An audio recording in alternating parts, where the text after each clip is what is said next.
কিতাবের ভিতরে লেখে কোরআনে কারীম ইসলাম এমন একটা সুদৃঢ় ধর্ম যার কোনো অংশে কোনো কোণায়, ইসলামের কোনো অংশে কোনো কোণায় কোনো চিউল চেরা পরিমাণ দোষ নাই, অসম্পূর্ণ নাই। তার কারণ হলো রাসূল পাক সাল্লাল্লাহু আলাইহি ওয়াসাল্লামের উপরে যে কোরআন কারীম নাজিল হয়, যে কোরআন কারীম আল্লাহর রাসূলের উপরে নাজিল হয়, যে হাদিস আল্লাহর রাসূল সাল্লাল্লাহু আলাইহি ওয়াসাল্লাম দীর্ঘ 63 বছর পর্যন্ত আল্লাহর রাসূল মানুষকে শুনিয়েছেন তার কর্মের দ্বারা, তার বর্ণের দ্বারা, তার বিভিন্ন কথাবার্তা, তার আমলের মাধ্যমে। রাসূল পাক সাল্লাল্লাহু আলাইহি ওয়াসাল্লামের জীবনে যখন মৃত্যু ঘনায় আসলো, এই সময় কোরআন কারীমের ভিতরে আল্লাহ রাব্বুল কারীম একটা আয়াত নাজিল করে দিলেন সূরা মায়েদার ভিতরে, আল ইয়াউমা আকমালতু লাকুম দীনাকুম ওয়া আতমামতু আলাইকুম নি'মাতি ওয়া রাদিতু লাকুমুল ইসলাম দীনা। আল ইয়াউমা আকমালতু লাকুম দীনাকুম, আজকে তোমাদের দিনকে আমি পরিপূর্ণ করে দিলাম। আকমালতু লাকুম দীনাকুম, দিনকে পরিপূর্ণ করে দিলাম। মুসা আলাইহিস সালাতু ওয়াস সালামের জামানায় 5 ওয়াক্ত নামাজ ছিল না, 30টা রোজা ছিল না।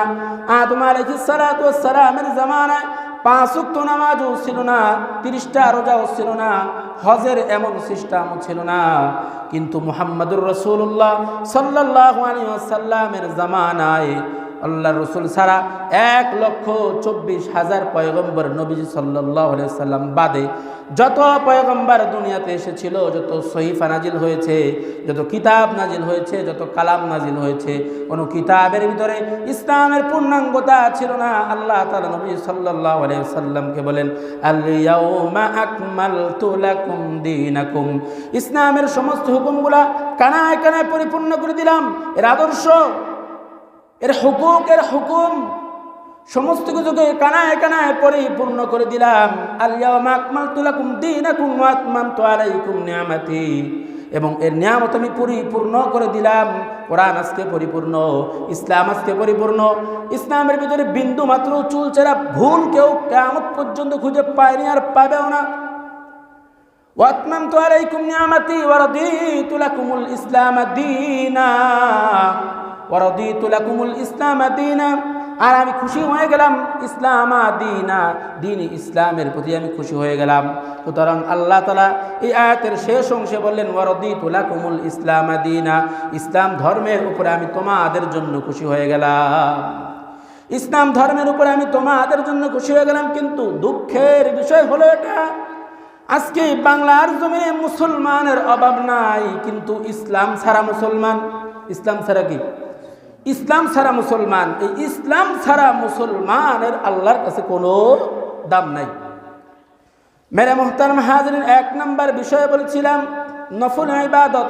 হাদিসে পাকের ভিতরে আল্লাহর রাসূল সাল্লাল্লাহু আলাইহি ওয়াসাল্লাম বলেন, কিয়ামতের কঠিন ময়দানে, কঠিন ময়দানে যখন প্রত্যেকটা ব্যক্তির নামাজ, তার রোজা, তার হজ, তার সাদাকা আদার করানো হবে, আমরা এত বড় তাহাজ্জুদ গুজার হয়ে যাই নাই, এত বড় ইবাদতকারী হয়ে যায় নাই, যদি একটা গুনাহের কারণেও আপনার আমল নামা থেকে 100 গ্রাম না, শুধুমাত্র আরো অল্প থেকে অল্প পরিমাণ যদি আমল নামার ওজনের পাল্লায় যদি সমান সমান না হয়, কিয়ামতের ময়দানে বড় ধরা খেয়ে যেতে হবে।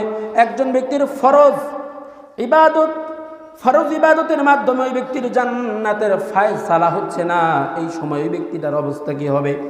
রাসূল পাক সাল্লাল্লাহু আলাইহি ওয়াসাল্লাম হাদিস শরীফের মধ্যে বলেন, আল্লাহ তাআলা বলবেন তার আমল নামার ভিতরে দেখো কোনো নফল আমল নামা আছে কিনা, নফল আমল নামাগুলা দিয়া, তার নফল আমল নামাগুলা দিয়া তার পাল্লাকে ভারী করো, তাও এরপরে তার নফল আমল নামাগুলা খোঁজা হবে, এরপরে তার নফল ইবাদতগুলা খোঁজা হবে। মেরে মুহতারাম হাজিরিন, প্রত্যেকটা জিনিসের ভিতরে একটা সৌন্দর্যতা আছে, প্রত্যেকটা জিনিসের ভিতরে কি আছে? একটা সৌন্দর্যতা আছে। মৌলিক জিনিস নিয়েই কোনো জিনিস কখনো সৌন্দর্যতায় পৌঁছতে পারে না যদি তার ভিতরে অতিরিক্ত কোনো কিছু না থাকে। আর আমি বুঝেন না কেন যে এই যে একটা বিল্ডিং দেখা যাচ্ছে, এই একটা ওয়াল, এই ওয়ালটা কিন্তু এই রং, এর ঢং, এত কিছুর দরকার নাই।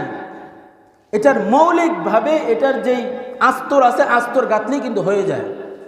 এটার বাহিরের থাকে এটার সম্পর্ক দূর করার জন্য শুধুমাত্র এর আস্তর হইলেই হয় কি না? এখানে সিলিং লাগানো হয়েছে, নিচে তার নিচে আবার পেপার লাগানো হয়েছে, তার উপরে টিন লাগাইলেই তো হয়, এত কিছুর কেন দরকার? একটা জামা পরলেই তো হয়, এটাকে ধোয়ার দরকার কি? এটাকে ইস্ত্রি করার দরকার কি?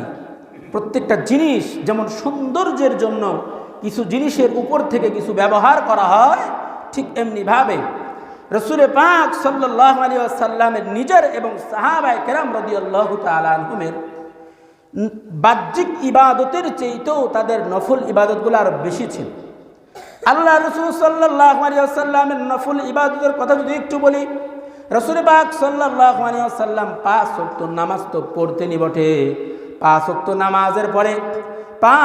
নামাজের পরে আল্লাহর রসুল রাতের বেলায় তাড়াতাড়ি ঘুমায় যাইতেন। হযরতে আয়েশা রাদিয়াল্লাহু তাআলা আনহা দেখতেন রসুল তার পাশে নাই, হাতায় দেখতেন নবী নাই।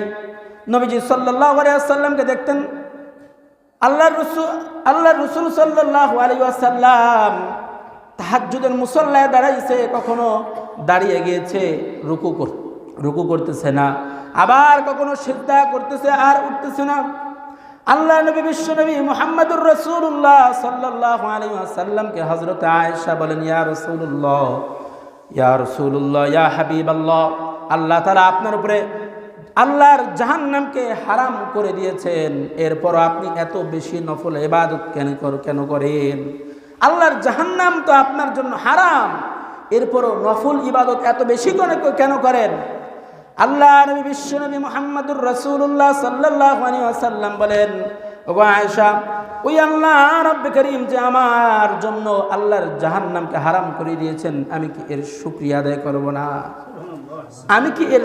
আদায় করব না? হযরতে আয়েশা রাদিয়াল্লাহু তাআলা আনহা নবীজি সাল্লাল্লাহু আলাইহি ওয়াসাল্লামকে বলেন, ইয়া রাসূলুল্লাহ, কবরের মধ্যে যে আযাব হবে এই আযাবটা কি সত্য? কবরের ভিতরে যে আযাবটা হবে এই আযাবটা কি সত্য? এই কথার উপরে হযরত আয়েশার ঈমান ছিল। তারপরও নবী সাল্লাল্লাহু আলাইহি ওয়াসাল্লাম জিজ্ঞাসা করতেন কেন? কারণ নবীর মুখ থেকে একটা কথা শরীয়তের দলিল, ইসলামের দলিল।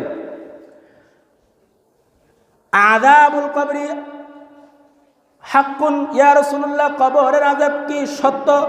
নবী করিম সাল্লাল্লাহু আলাইহি ওয়াসাল্লাম বলেন, হ্যাঁ, নাম আযাবুল কবরি হাক্কুন, কবরের আযাব এটা সত্য। হযরত আয়েশা রাদিয়াল্লাহু তাআলা আনহা মিশকাতের বরাতে বর্ণনা করেন, এরপরও নবীজি সাল্লাল্লাহু আলাইহি ওয়াসাল্লামকে কখনো দেখেন নাই যে ফরজ নামাজ আদায় করেছেন আর নামাজ আদায় করার পরে কবরের আযাব থেকে কখনো পানাহ চান নাই। কবরের আযাব থেকে কখনো পানাহ চান নাই। হযরত আয়েশা বলেন, আমি দেখিই নাই।